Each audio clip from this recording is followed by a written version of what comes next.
I believe that there is a great war between good and evil. And the sex industry is driving this evil force to normalize what's going on. 26 seconds.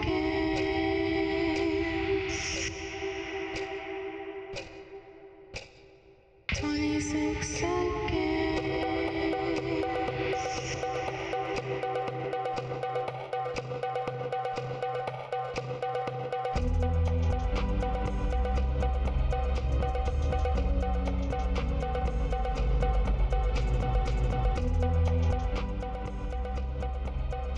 Nobody grows up and says they want to be a prostitute.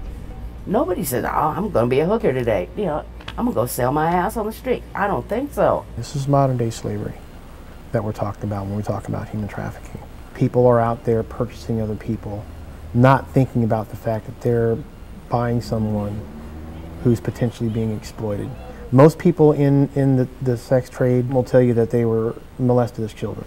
The first time I was ever sexually molested, I was 5. I held that secret until about 8 or 9 years ago. I never wanted to go back there because of the things that happened in that house. At age 6, and I quote the number age 6 because that's when I can specifically remember the first time that I was molested by my dad. Of course, I'm not really understanding what's going on at that point. I'm 6 years old, but there's a lot of pain involved, a lot of fear involved, and a lot of desperation involved. You know, I understood that desperation at a really early age of wanting my dad to love me. And I started doing drugs when I was about 12 or 13. By the time I was 18, I was hooked on heroin and cocaine. I turned my first trick. I couldn't get a hit without going to work, and I couldn't go to work without getting a hit. It was really a vicious cycle. It wasn't hard for him to convince me to go to the next step when he began to allow numerous different men to come to our home to molest me too.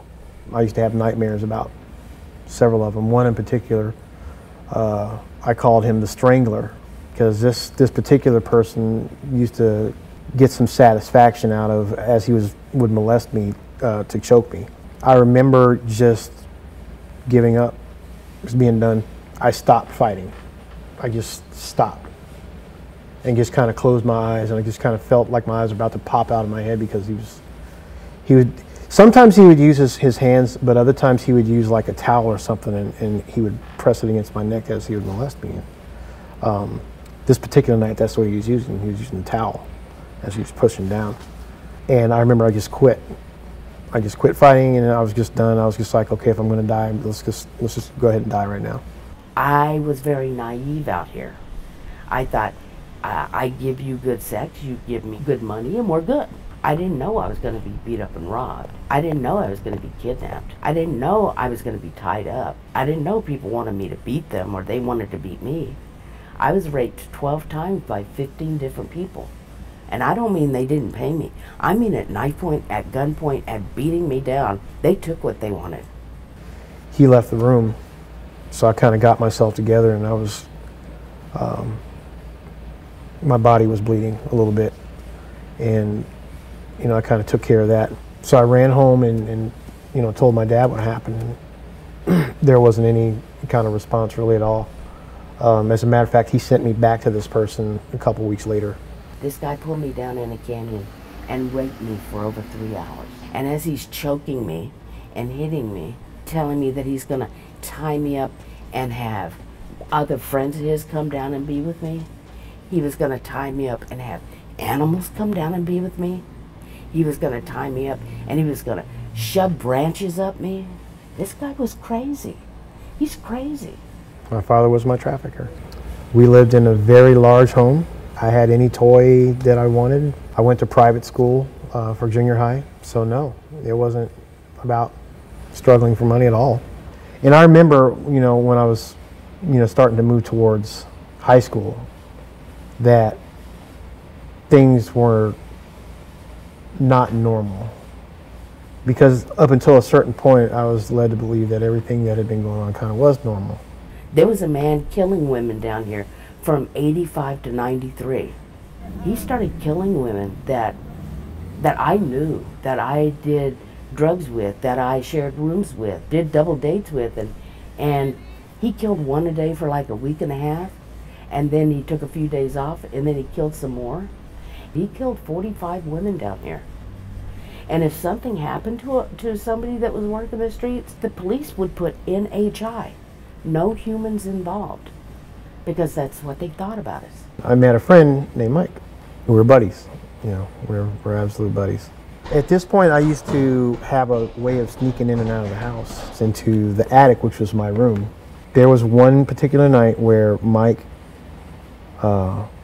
clearly had snuck into my room and went and hid in the closet. I came home, didn't know he was there. I mean, it had to be just fate that I just didn't open the closet. But that particular night I didn't. Also, as fate would have it, my dad came to the room and began to molest me. I was in a very, very humiliating situation when Mike busted out of the closet and started trying to attack my dad. And then here's my best friend that's now seeing me in this state and attacking my dad, who I'm terrified of. I'm afraid of what my dad's going to do to me. I'm afraid of what my dad's going to do to him. I basically chased Mike out of the house. Leave, get out of here. We didn't see each other for a few months after that. We did begin to hang out a little bit more after that, and we just kind of didn't speak about it. So a little bit of time went on, and we went out to this house party, smoking weed, drinking, whatever. Party was over. He's about to head home. I'm about to head home. Before that even happened, this car of people just pulls up, and they just jump out and just start wailing on us, getting just beat and kicked. I'm sure I'm getting hit with something, I don't know what. But at one point, I kind of raised my head up and I got kicked in the face. So as my head was coming back down this way, I just hear this bang and a flash, and I just kind of go deaf, and I didn't really realize what was going on. I was kind of holding him.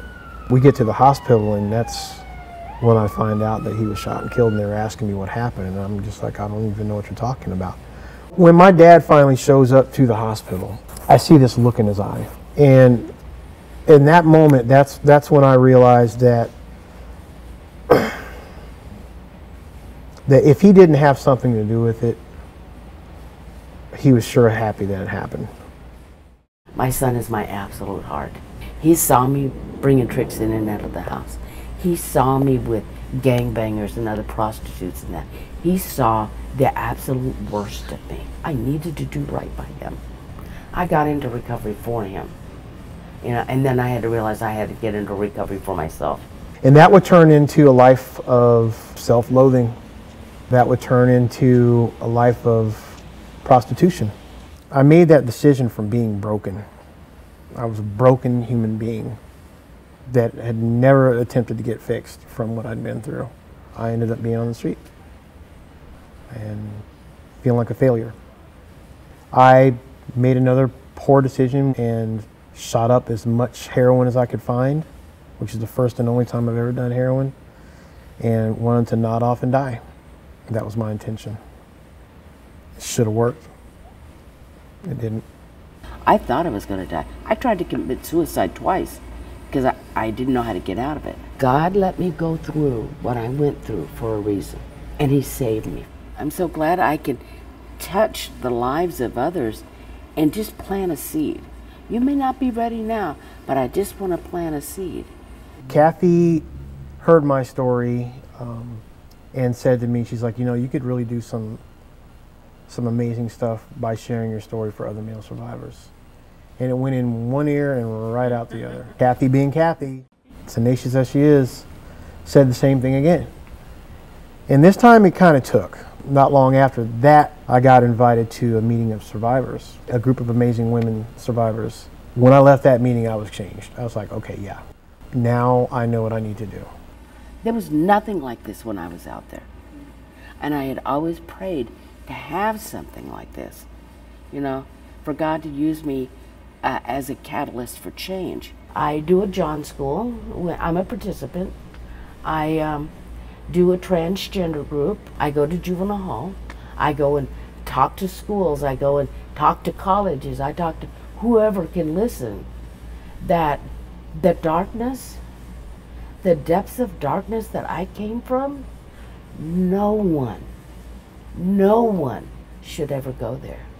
There's a lot of shame associated with male sexual abuse and being victimized sexually. I go out and I share my story with as many people as I can. There are so many other men out there who have not exactly my story, but very similar stories.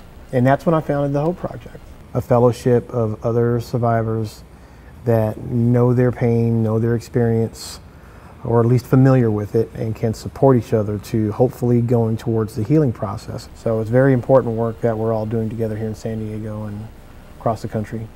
This is why I'm here. To let some man, some woman, or some child, they don't have to live this life anymore.